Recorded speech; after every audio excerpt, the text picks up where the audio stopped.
Hi guys, welcome back to Let's Talk Ships that I personally talk about different kind of ships and my personal opinion. The reason I put in this YouTube video, folks, it's because I would like to talk two things.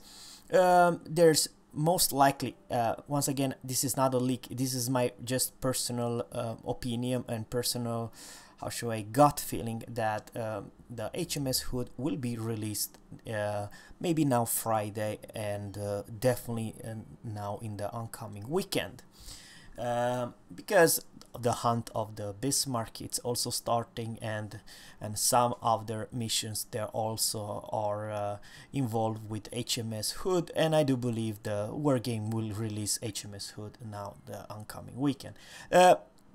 Very short information: if you purchase that ship and you have some decent gameplay in it, please send it to my channel at gmail, zerra@gmail.com.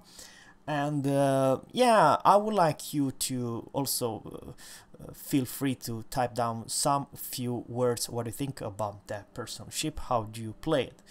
The reason also I'm putting this video, it's also that, folks, I don't own Warspite and I don't own any Royal Navy battleships, but I will still like to say that I will go for the captain's perk in HMS Hood, even though this is Fiji. But I personally tell you that, folks, if you're living in an NA server or United States or Canada, there's one type of build that you might like to have, and for the rest of you guys who are living in maybe Russian server or for the EU server, you need another captain's perk. I'm talking about the captain, how you build up your captain. Why? Because over here in Europe you will face higher tier aircraft carrier each and every game, or maybe 50% of them. So if you're, let's say, in NA that you don't probably have as many aircraft carrier, I'm talking high tier aircraft carrier, then you might consider to build another type of build. But for Europe and maybe for the Russian, it's definitely available that you will spec her for AA. So very short, how would, if I would own HMS Hood, how would I build? I will start with NA server and then I'll go back to Europe. For NA server, folks, it's the survivability build. You are a tank on the water. What that means, folks, that you really like to,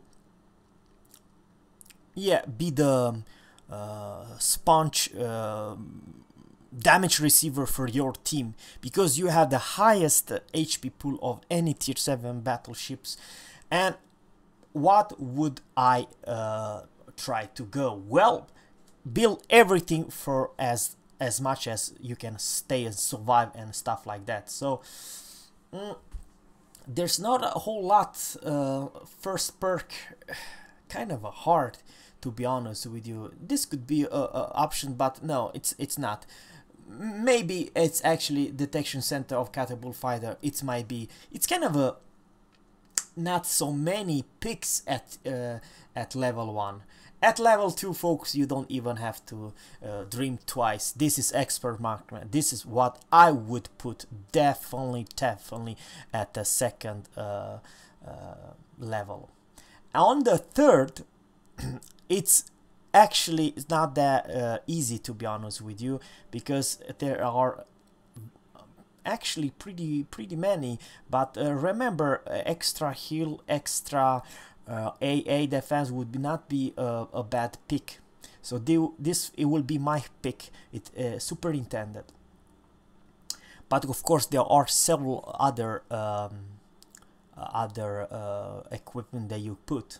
But for once again, for NA server, this pick, and then actually I will actually go for fire preventance, and I will actually, after this, I will go, there's several way. You can, of course, you can also take your concealment expert, but actually for NA server I don't urge you to have. You have to have this build for the survives, as you have survived as much as I can. So this jack of all trade, they reload your heal and your damage repair part the whole lot fast. It's a very good skill, you know. So this basic fire survivability will be not bad, to be honest with you. Those two could actually work really good together with the fire preventers. Then, because let's face it, you are a big ship. It's easy to put you on fire, even though you're kind of a fast. But remember, the vigilant is also not a back pick. So it's for me kind of hard to say exactly do like this, because there are so many options that you should take.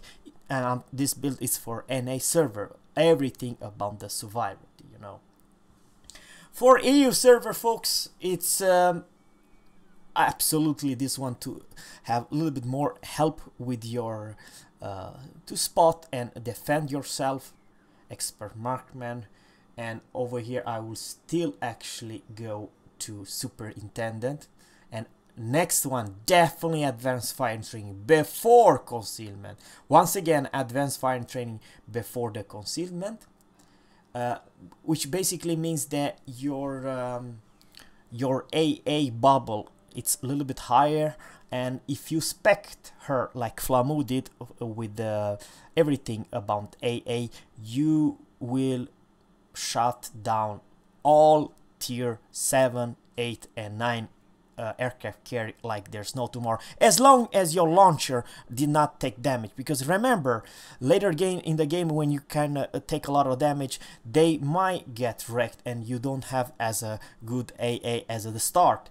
But remember, you are a big ship, you turns like a break in the water. If you don't do it, then you lost something what's so special about this ship.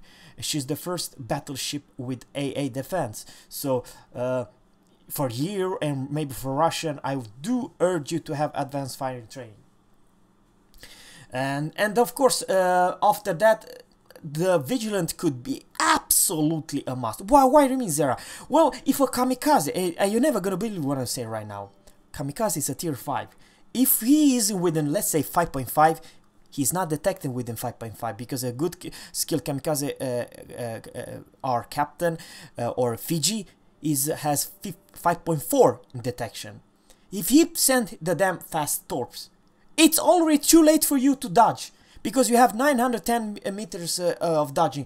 The only thing who save your butt, it's actually vigilant. If you don't have vigilant, you will eat torps for days. So this is a one must pick.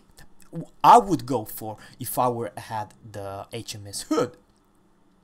So a build, it will be once again for the EU detection center, expert marksman, superintendent, advanced firing training, concealment expert and vigilant. I know you have options. You, of course, don't get me wrong, you can actually go with survivability expert, but then you lost what's the flavor about the HMS HOOD, and there it's the potent AA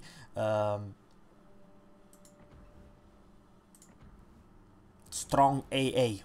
An expert marksman you need, even though you the war game debuff the turret's traverse speed, the singles nerf of her, it's still really goddamn slow turret.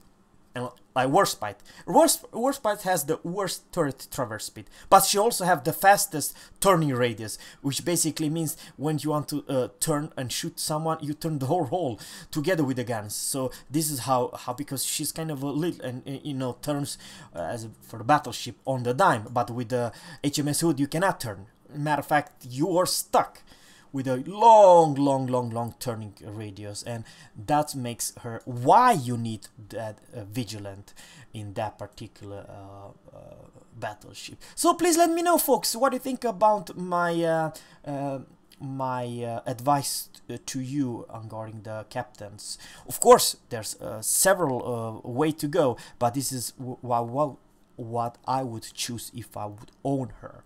So once again, guys, thanks guys for watching. Please subscribe to my channel and let me know when you already in a HMS Hood, how do you think and how do you feel, and please send your replay to me. I would appreciate it. And thanks guys for watching. I wish you have a good one. Bye.